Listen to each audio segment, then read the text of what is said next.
doing? We're doing good. So Mona, if there's a word that would describe how you're feeling this morning? Hopeful. Hopeful. Okay, good. All right. Robert, how are you feeling? Busy. Feeling busy. All right, good. Ashley, how are you feeling? Inspired. Inspired. Okay, good. I'm feeling kind of caffeinated. So I mean, I'm talking really, really fast probably at some point. So what I think about what we would do is obviously it's a coffee talk, and that was coffee. Maybe just have a conversation this morning. There you go. About I've got some questions maybe that we can address. So Robert, this will be a lot like in the roundtable, you know, when we talk about some of our things we're dealing with as leaders. And so maybe I'll start with a question and then have you maybe think about your response. Maybe you want to write it down or something, and then I want to hear from everybody. And Ashley, I'm going to include you too because you're in the group here. So we'll go. That sounds okay. That's my plan for this session this morning. Is that all right? Okay. Perfect. All right. Okay. So, you know, during the COVID pandemic that we've been in, you know, for, you know, now 6, 7, 8 months, you know, however long, it kind of blurs after a while. What is the most pressing issue that you're experiencing right now? One that's really stretching you. You know, what would be the thing that's really stretching you as a leader? And I see we're actually getting a new person in. Daryl's coming in. Daryl, how are you? Hi, greetings. Sorry for being late. Thank you. Okay. Good to have you here. So my name is Dino. We got Ashley's with us from the Community Foundation. We got a couple of folks here too. So I did ask a minute ago, but give me one word to describe how you're feeling. So how are you feeling? Energized. Energized. All right. Okay. Like that background too there. It's kind of cool. So making do in COVID. Yeah. So the way we're going to do this is I'm thinking about asking a couple questions from the leaders of the group and then having you address it. So what organization are you with, by the way, Daryl? I am a professional life and leadership coach. Oh, okay. And so I'm connected with the foundation and wanted to listen in today. So. All right. Okay. Great. Glad to have you. So the question I have on the table. Well, we're going to wait now because I got another person. So Ashley, I'm gonna wait. Is that okay for a minute? Yeah, you're fine. It looks like I just had somebody send me a message and say that they thought that they had a link and they don't. So I'm going to send them one. Okay. All right. So I'll let you guys think about the first question, which is basically what I'm suggesting is that thinking back over the last 6 to 8 months during the COVID, you know, pandemic timeframe, think about a couple issues that are happening that are really stretching you as a leader. I mean, looking back now, what's really stretched me as a leader. So take a moment. Write down some thoughts there, and then we'll hear from everybody from your perspective.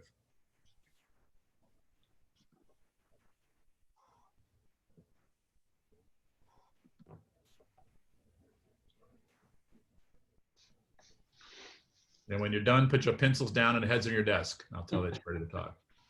You'll have to wake us all up, Dino. I'm drinking water, no coffee here. Ooh, okay.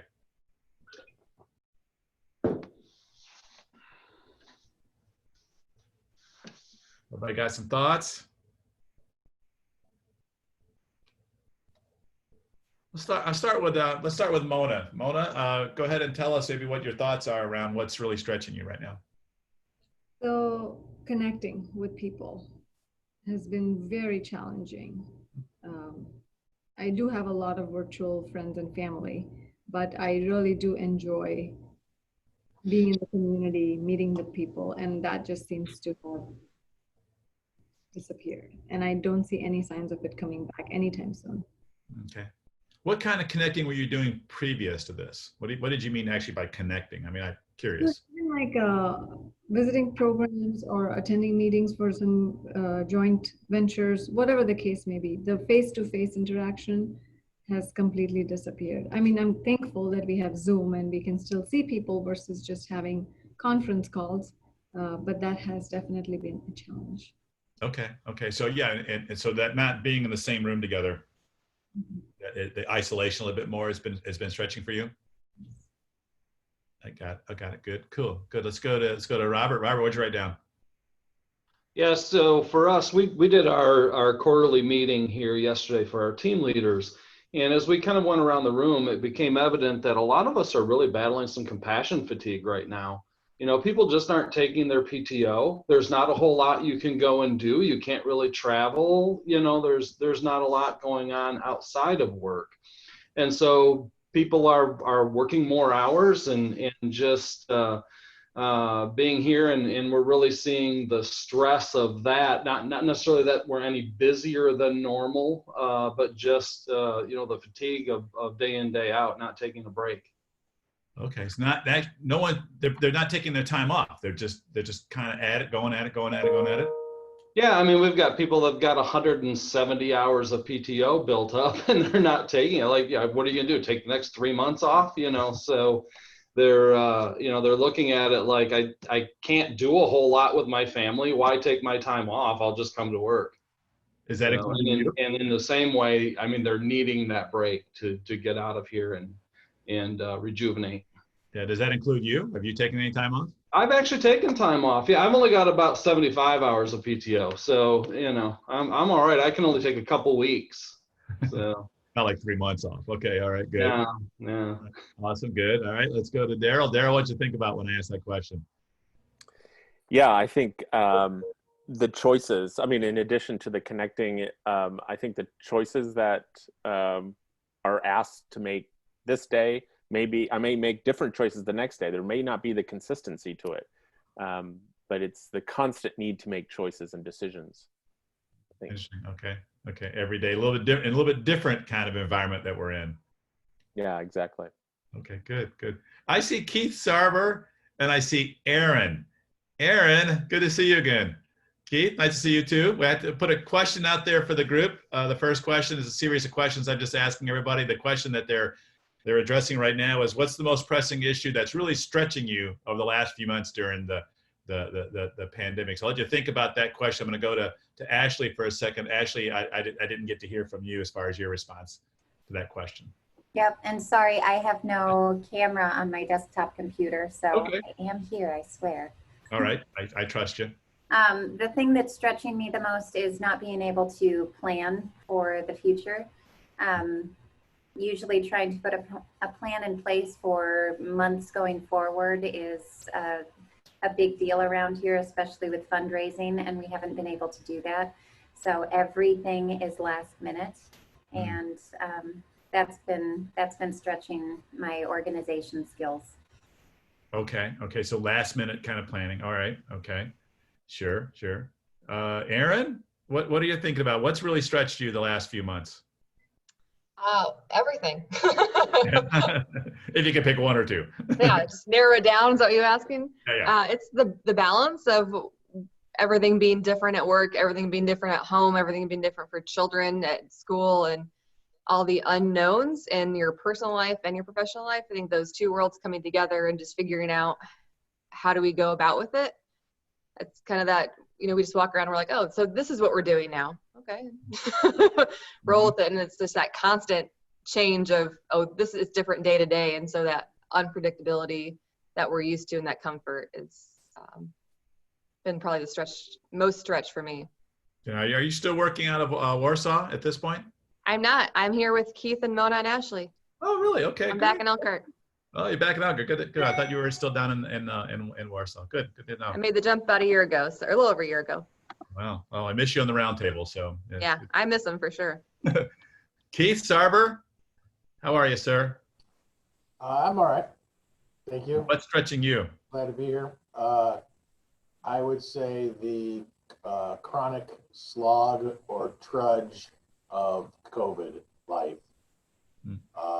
I am a happy-go-lucky, upbeat person, but not so much anymore, and that concerns me, and that really concerns me for people who are not happy-go-lucky folks, who may be really feeling the weight of the pandemic.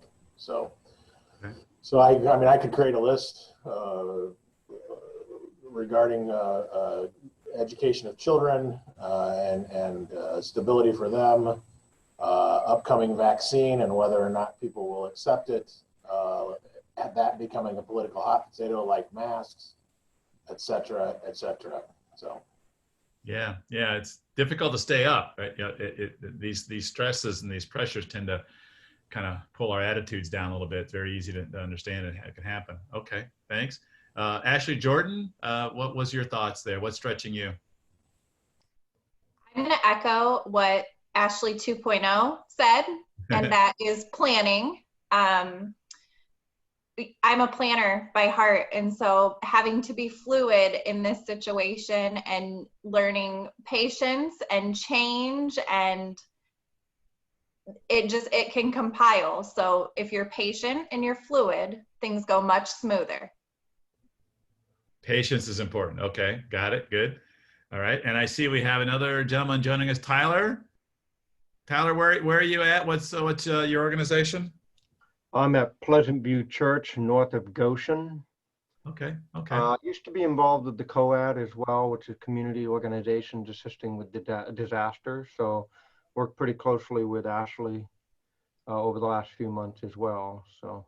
Okay, good. Glad you're here. We're just doing a series of questions and responses and listening to each other. So the question I had on the table was, what's the most pressing issue that's really stretching you, obviously during the pandemic that we're kind of still in and going through? You have a thought or comment? Sure. Yeah. I heard Keith. Hi, Keith. I think underlying all of his observations is that human personal connection. Mm-hmm. I'm in the business of kind of the faith community, which almost every single aspect of what we do involves interaction. So in a previous conversation, you know, like the Catholic priest was saying, well, how do we do communion? The Mennonites were saying, how do we sing? You know, the charismatics were saying, how do we lay hands on people and pray for them? Like every aspect of what we do involves human touch and conversation. And then, so having those removed has really stretched our connectedness, whether it's within our specific faith community or even among other faith community people, because obviously there's the whole debate about mask and how seriously should we be taking it and all that stuff. Mm-hmm. So I watched that, but then I also join in with Ashley and saying, well, so like I'm in a situation where there are people who want to come back. We have all these things in place to protect them, but then how do we provide for volunteers to make those things happen? Mm-hmm. About every area that we do also depends on volunteerism. And so if those who have high volunteer wiring, many of them are also highly conscientious about the health risks they're facing. And so trying to draw from a really small pool of volunteers is really difficult. All right. Okay. Thanks. Any comments or questions from the group to any other folks on the call at this point? Just checking here, see if you have anything. Okay. Another question I've got for you then, basically, as you look back over the last 6 to 8 months, what have you learned? What's the big thing I've learned this about myself or my organization? What have you really learned during this time frame as you look back at it? I'll start back with Mona again. What have you learned? We are more flexible than we think and more resilient than we think. We're more resilient than we probably thought we could be in a certain way. Yep. Okay. Got it. Good. Aaron, what are you thinking about? What have you learned over the last 6 to 8 months? I would kind of echo what Mona said, except say we're faster than we thought we were. For a long time, it felt like we don't operate quickly when there's decisions made, or, you know, we take time to make sure we vet it out thoroughly. We can move faster on things than we really thought. I think that a lot of organizations saw that in themselves, a lot of companies. So yeah, we can move fast if we need to, when we need to. When we need to. We probably should do that a little bit more often, right? Yeah. All right, good. I like that. Daryl, what are you thinking about? What have you learned? We as humans, to echo what has been said, just we as humans are really creative. We can come up with possibilities, even in the face of something like this. Yeah. Given the space to be creative, we can be creative. All right. Yeah, good. Ashley Bowen, what are you thinking about?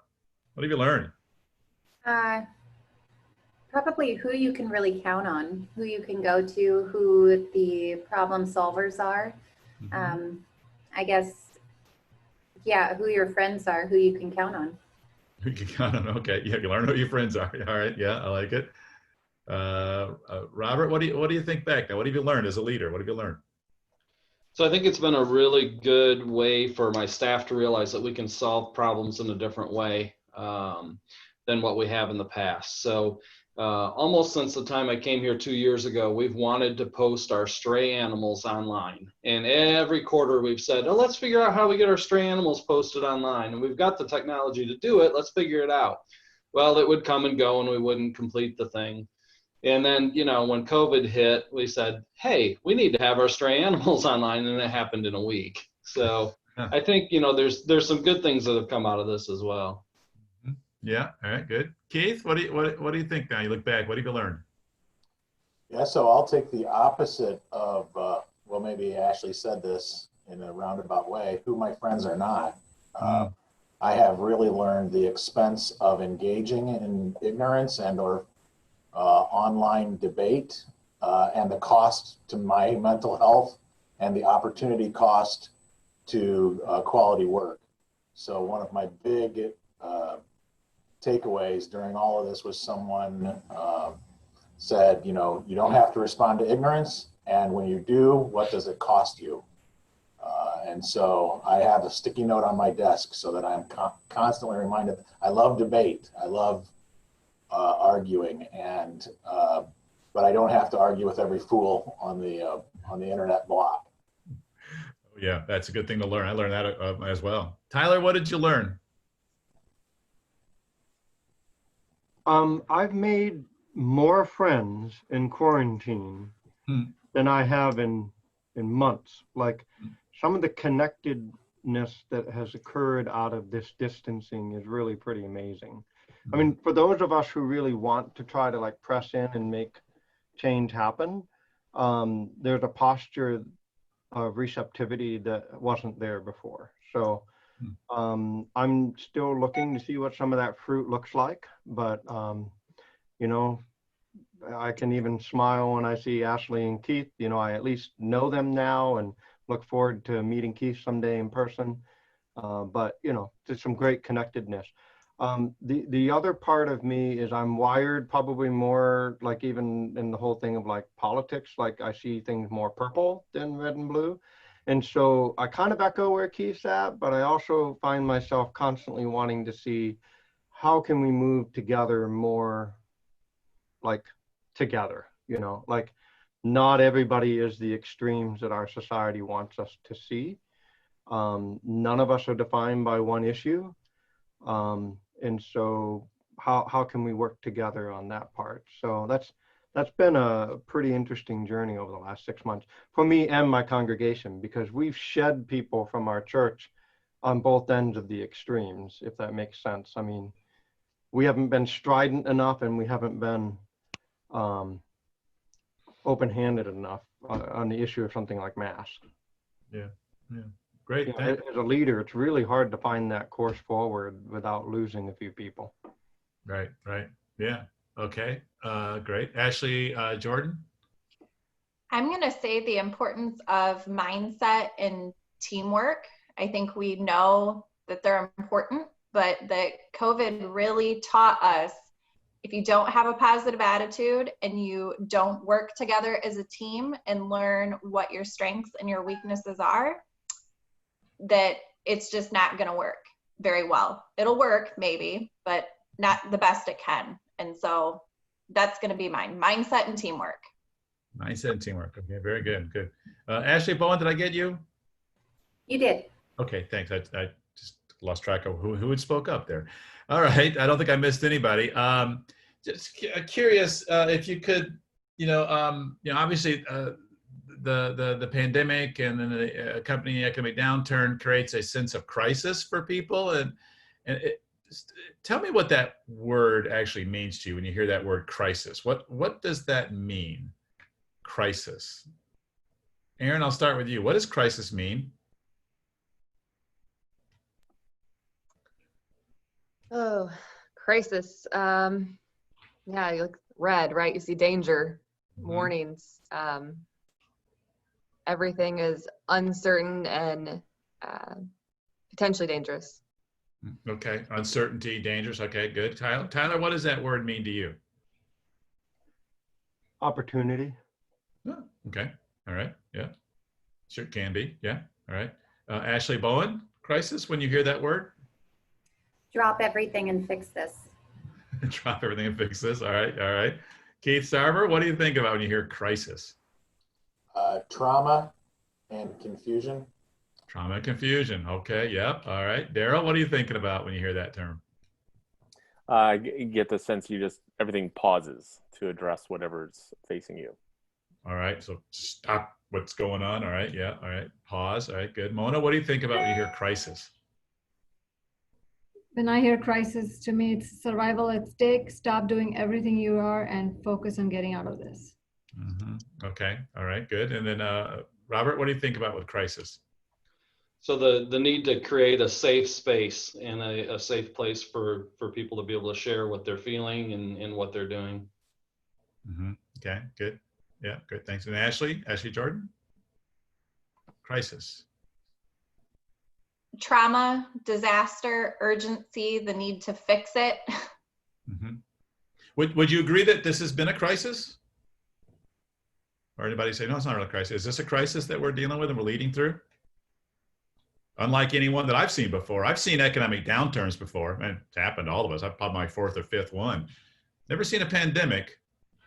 Anyone else seen a pandemic before? It's an unknown thing, isn't it? Yeah. Well, you know, a definition I like, I think you're all spot on. A definition I like about crisis is that it's an intersection between danger and opportunity. It's a path. You know, one or the other. You can look at it and be overwhelmed by the fact that maybe it's dangerous, and it certainly can be dangerous. Is there an opportunity here?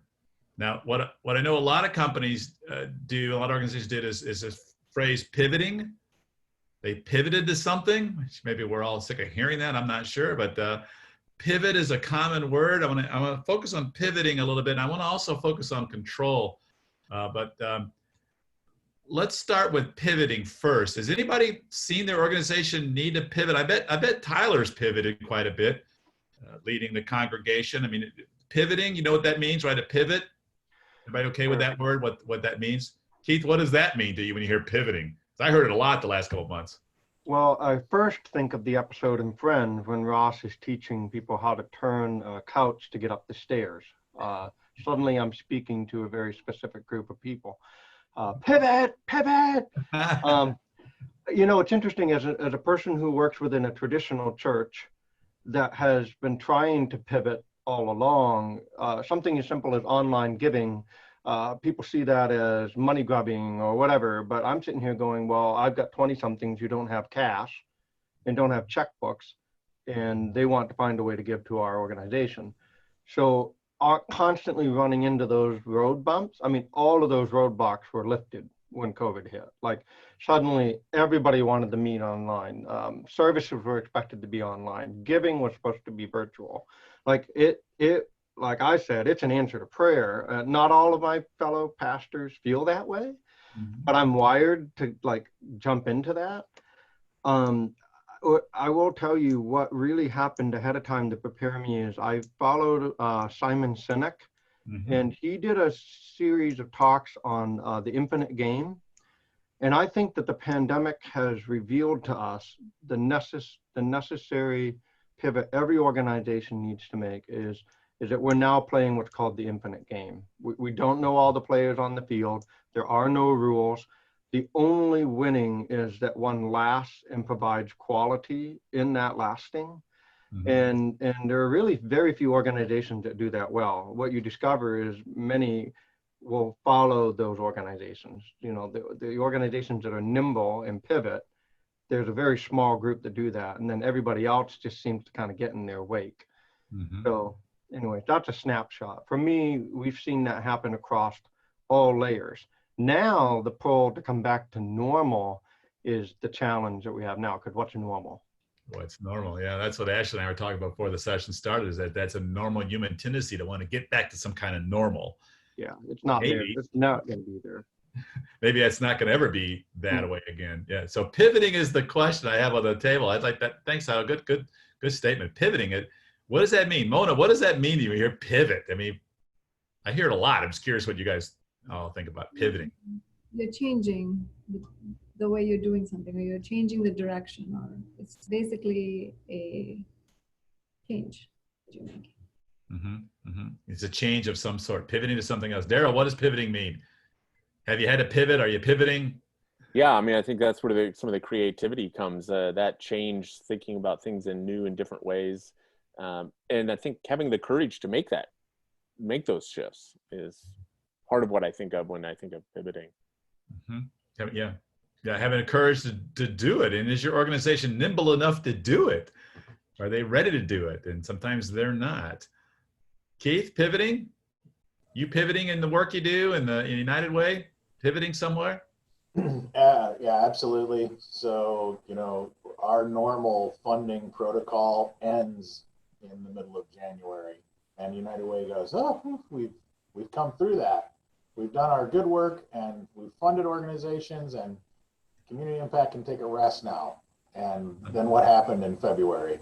So the dramatic pivot for us was a collaboration with the Community Foundation and a rapid structure of COVID response grants that we were analyzing in real time, which we've never done as United. I mean, we're real slow. We're real slow about analyzing funding, and suddenly we were analyzing in 24-hour segments and pushing funds out the door, and that sounds fantastic, but can create a whole host of problems and certifications and 990s and 501c3 statuses, and do we even really care about that at this moment, or do we care about getting the funds into the hands of the folks that are doing the work straight away? So for us, it was this giant pivot from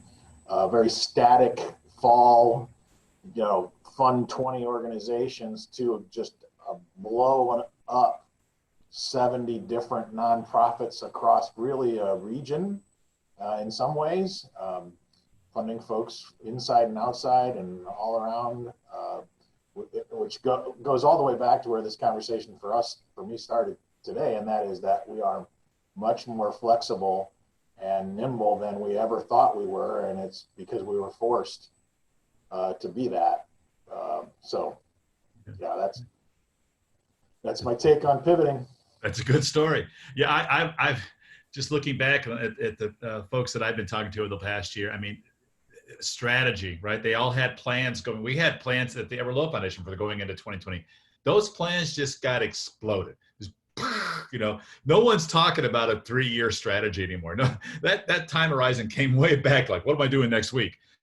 And so that was just kind of interesting to watch. And it reminded me about when you think about strategy, is that when I start from this perspective first, it doesn't matter what the organization wants. It doesn't matter what I want.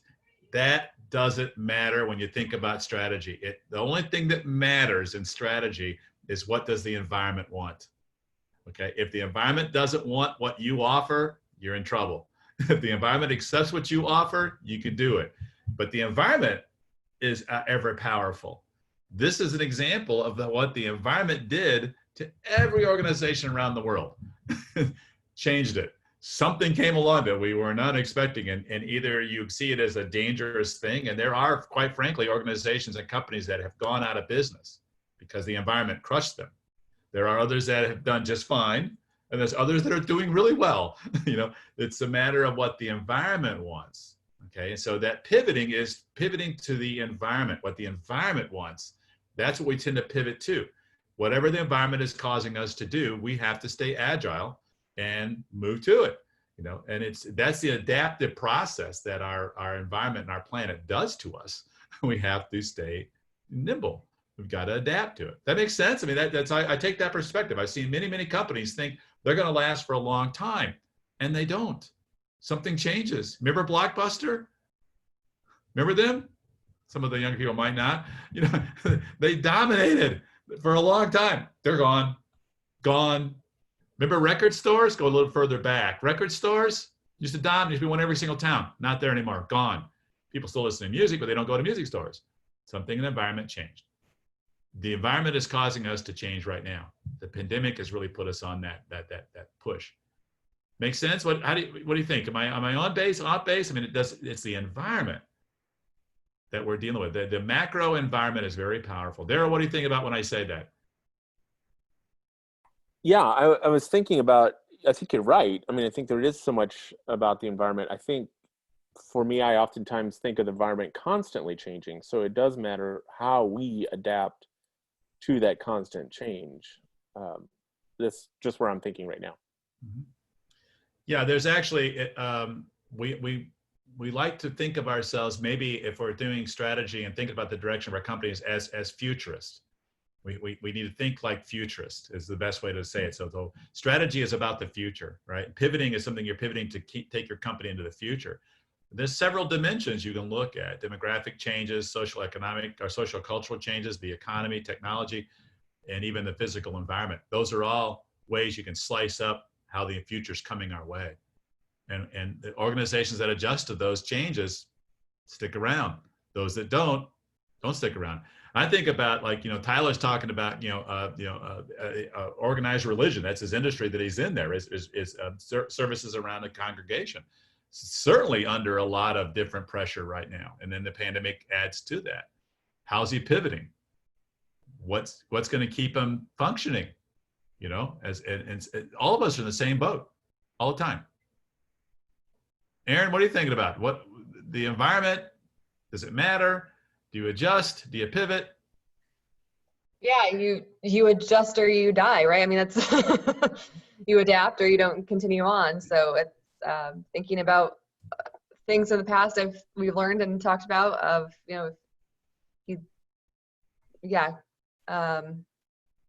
forming my thoughts. Hang on, Dino. Okay, I'll come back to you. Tyler, I picked on you for a second there, because you reminded me of that when you were talking about what you're doing to change. The environment is causing some change in your organization, correct?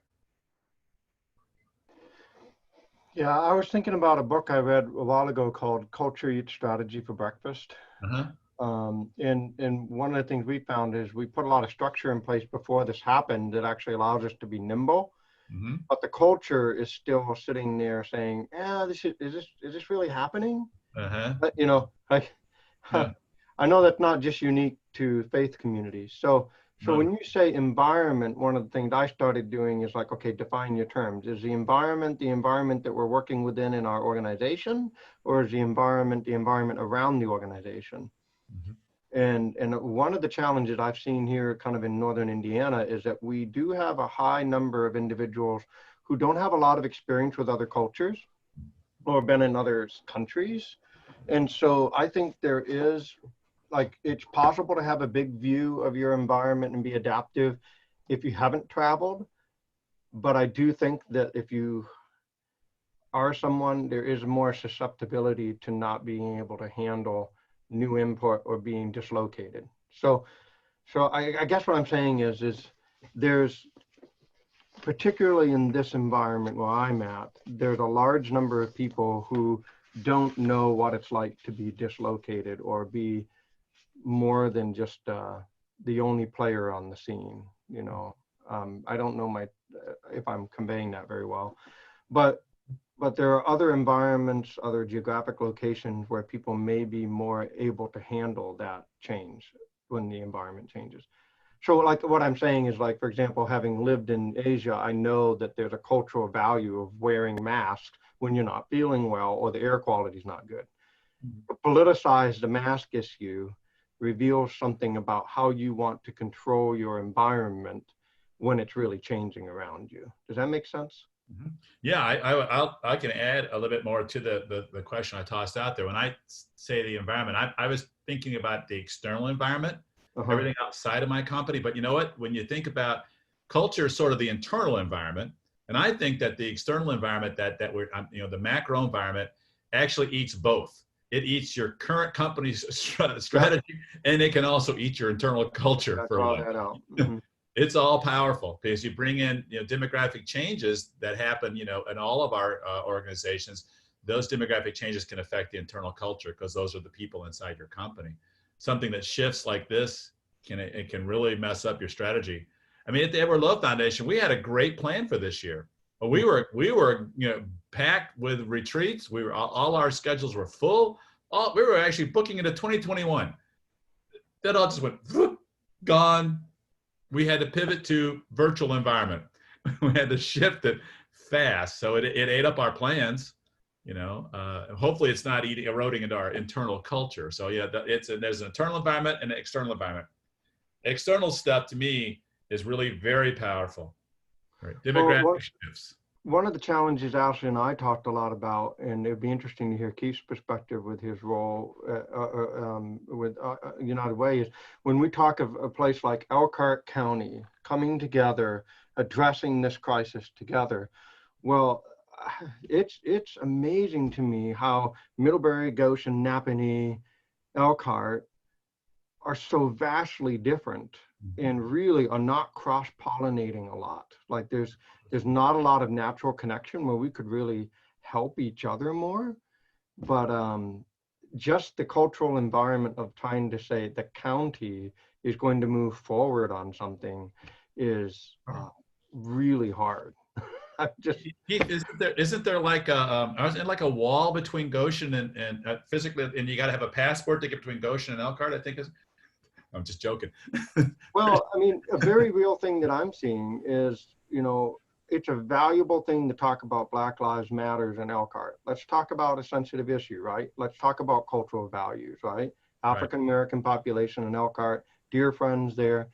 I keep saying, well, wait a minute, like Goshen is like 51% Latino in the local high school just a few years ago. What about the Brown Lives Matters? And then we think about the fact that most of our Latino friends can't protest because they're going to find a target on their back with ICE. You know, we may not have the kind of BLM movement that's shaping things, but here in Goshen, it's a very different dynamic that's with the Latino population. But then not that far away, within just the suburbs of Goshen, you've got people living like, you know, there's no minorities in Goshen. Yeah. Does that make sense? Those are what I refer to as demographic shifts from the macro environment. Correct. And so you throw the pandemic on top of that, yep, and you throw the issue of trust in there. Yeah. Yeah. And the pandemic could be argued that it's actually something that's being caused by the physical environment of the planet, which is actually another demographic, you know, challenge. And then that ties to the economic condition of the country. So those are three external environment forces in the future that are impacting us. Yeah, absolutely. We're dealing with those strategically to pivoting toward a way. Well, I'm going to watch our time here. I do have one other thing I want to talk about, because during a crisis, sometimes we can feel like we can get out of control. Things are out of our control, and you can feel a little anxious. Maybe a little anxiety goes up, you know? And so what I'm curious about is, like, what are you doing that you feel like you can control personally and professionally? What can you control, and what are you controlling? And what are some things that you cannot control? Let's talk about that first. What can you not control? Mona, what can you not control at this point? It's like, great, he picked on me again first. It's almost not fair. Yeah, I know. Well, Robert, I do that right in the round table, so, you know, let's get a pattern. So honestly, I think except my own reaction or to things. This is what you can control? This is what you can control? Is in my control, except the way I react to something. Everything else is out of my control.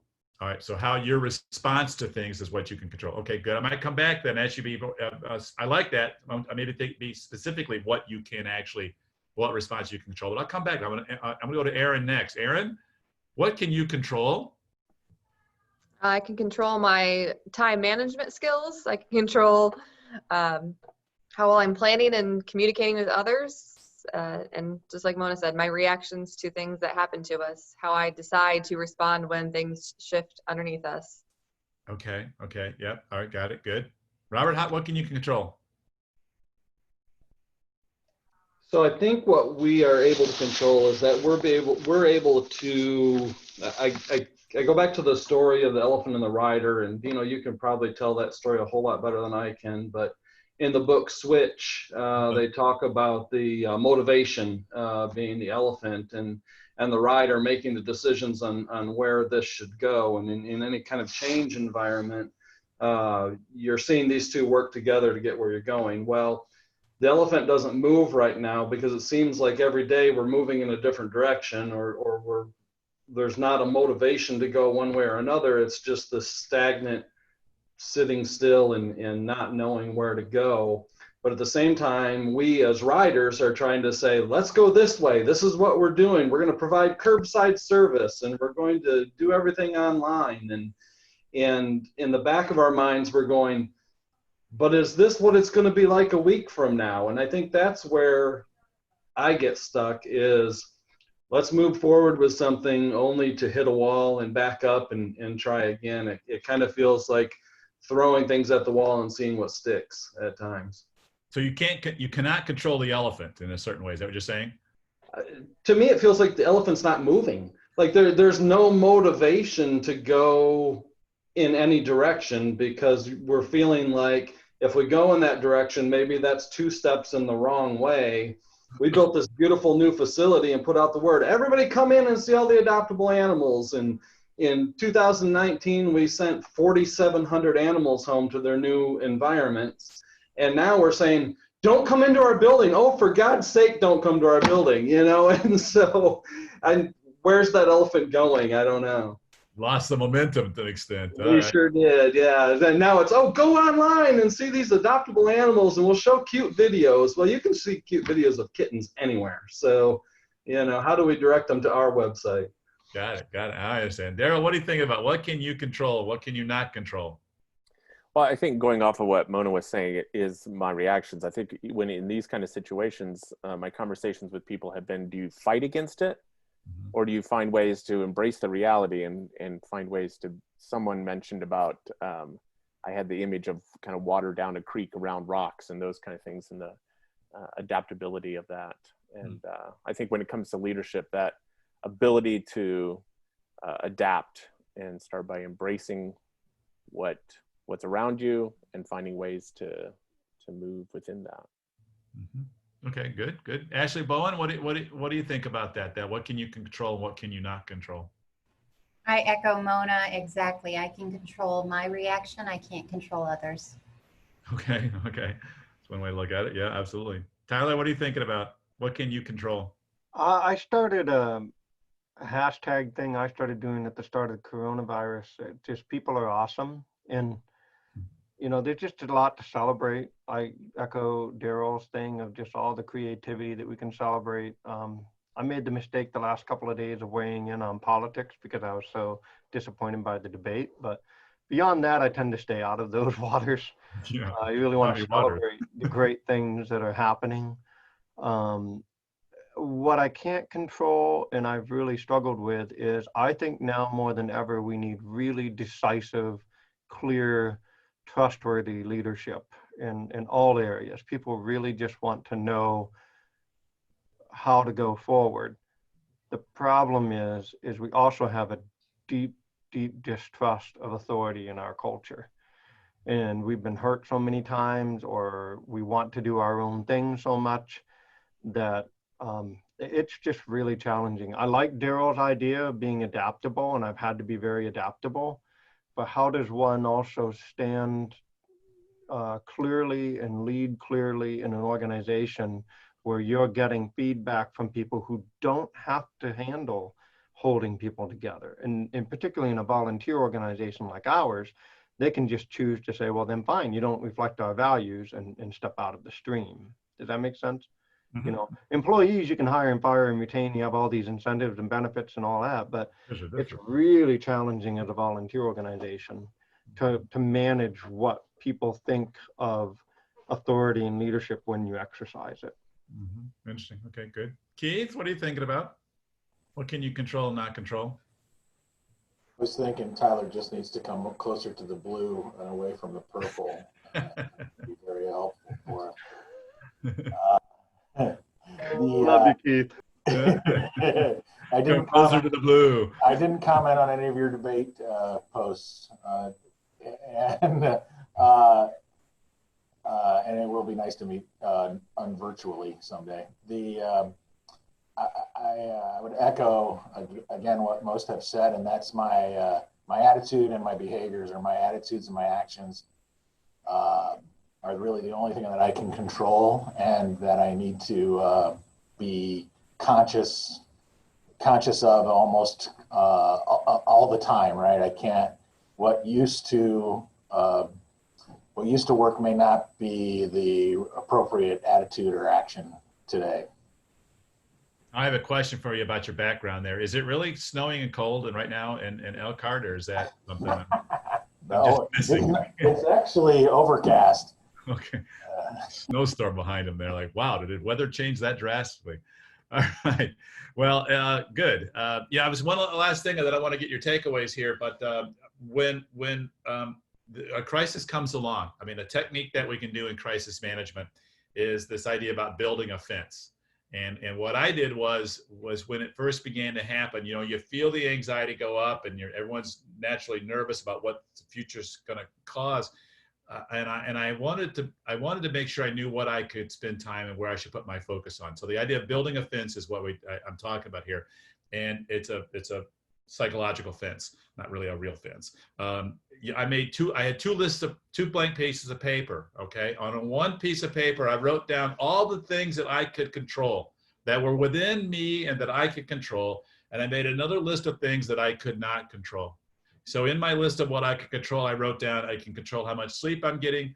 I can control how much exercise I'm getting. I can control what I'm eating. I can control my response to other people. Yeah, those are I can do that, okay? On the other side of the list was, as much as I don't want the economy to go through a recession, I can't do anything about it. That's beyond me. It's too big. And as much as I want a vaccine to be there to get rid of COVID, I'm not a biologist. I'm not going to be able to invent that. So I don't, not that I'm burying my head and not paying attention. I just don't want to put a lot of mental energy into it, because it just is not going to be very productive. Sure, I can talk about it. Sure, I can think about it, but I don't want to put my efforts to there because I just don't have control over it. I want to control me. I'm going to control what I'm doing, so that I do. And I think that enables me to be a better person, a better father, better husband, better employee, because I know what I can control. And I think organizations should do the same thing. What is it that you can actually control, and what can you not control? And to keep them focused on what we can actually do. What can we do? That's that pivoting thing. That's what's your core competency? What are you capable of doing? Reminding ourselves of those, because it's very easy during crisis to experience panic and paralysis that goes along with the panic. And that's not good for anybody. So just a thought. Like, that's why I asked you, what can you control? Specifically think about these things that you can have under your control. Okay. So Daryl, you're in the life coaching side of things. Did that resonate with you? Oh, absolutely. And I think several people have commented about where their energy is in all of that. Mm-hmm. And finding ways to raise that energy and that leadership ability in the midst of acknowledging kind of some of the realities of what you're feeling. Because I think anytime we don't acknowledge what we're feeling and we try and push it away, it just becomes bigger and more powerful. And so dealing with that and finding a way forward is really important. Very important. Yeah, good. Well, last but we have looks like a Dave Rowley joined us. Dave, are you out there? Dave, we got you. Right. Not sure he's there or not. So anyway, I just saw his name pop up.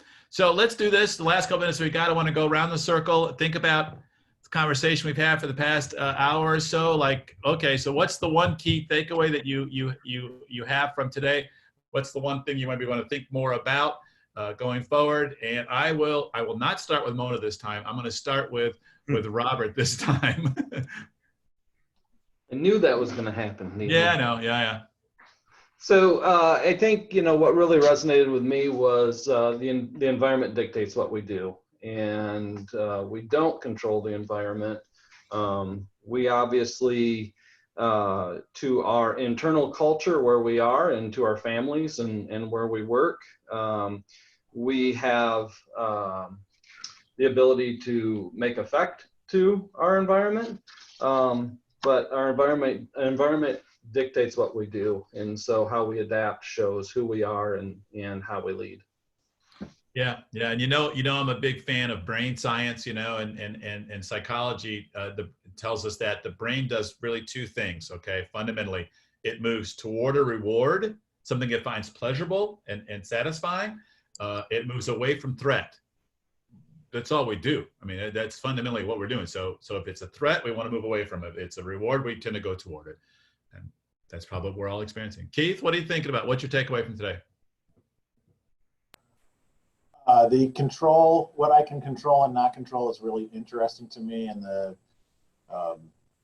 what you just said regarding eating, sleeping, the response to other people, right? That those are things that I can control, and the things I can't control, like the vaccine or the economy or the environment, are out of my control. But as leaders, we're being asked on an almost daily basis to respond to those things.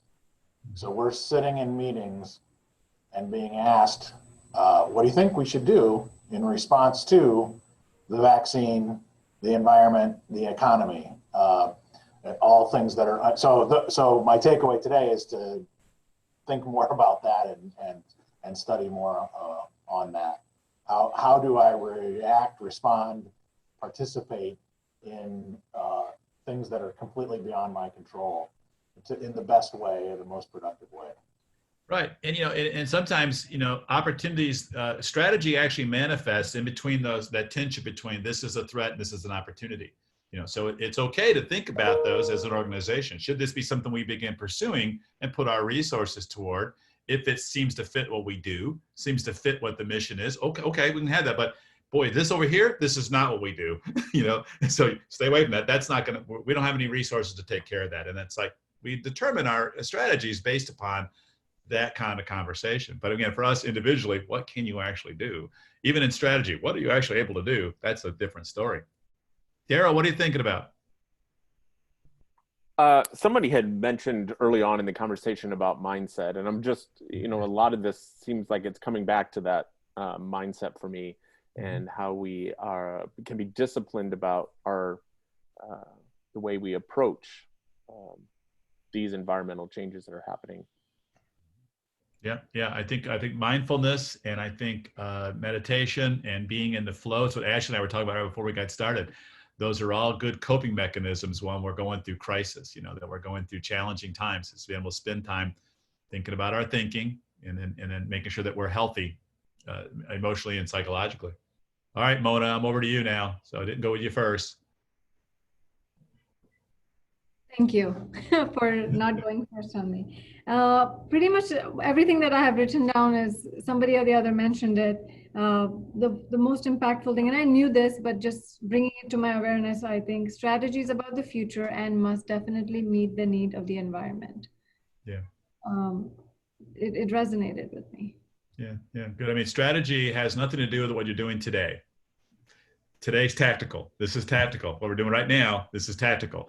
Strategy is about what you're doing in the future. And it's either I'm going to approach something or I'm going to get away from something. It's one of the two. All right. Aaron, what are you thinking about? Your takeaway today? Also thinking about things I can and cannot control. How many donuts I do or do not eat.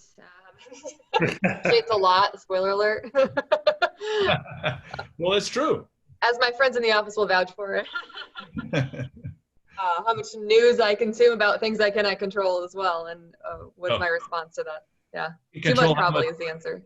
You can control how much news you take in too, by the way. How much social media you take in. Yeah, you can control that. Yep, you bet. All right, good. Tyler, what's your takeaway? I really like the idea that you were presenting of how much can the environment, like how much the environment affects and what can it receive, and you're trying to change. I forget the exact wording of it again. Where I sit, being in the faith and mental health area, is almost all of my conversations now have, even when they try to be really professional, there's that piece in there that people really put in, that human vulnerability piece. So I will say, even though you didn't directly address this, I've been seeing and hearing a lot of crap. People are treating people really badly, and people are really acting out horribly in their stress, particularly towards children.